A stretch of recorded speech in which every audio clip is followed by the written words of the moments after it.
যখন শ্রীরাম বালক ছিলেন তখন একদিন ভগবান বিষ্ণুকে নিবেদন করা প্রসাদ একটি কাককে খাওয়াচ্ছিলেন।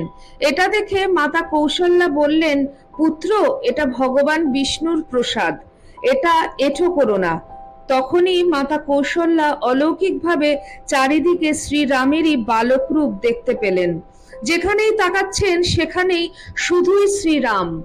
এই অদ্ভুত দৃশ্য দেখে মাতা কৌশল্যা ব্যাকুল হয়ে উঠলেন। ভগবান বিষ্ণুর কাছে প্রার্থনা করতে লাগলেন, হে প্রভু, এটা কেমন লীলা তোমার? আমি আমার পুত্রের মধ্যে কেন তোমাকে দেখছি? তখন ভগবান বিষ্ণু প্রকট হয়ে বললেন, মাতা, আপনি আর মহারাজ দশরথ পূর্বের জন্মে আমার কঠোর তপস্যা করেছিলেন। যখন আমি প্রসন্ন হয়ে আপনাদের বর দিতে চাইলাম, তখন আপনারা দুজন আমাকে পুত্ররূপে পেতে চাইলেন। এবং মাতা, আপনি এটাও বলেছিলেন, আমি যখন আবার জন্ম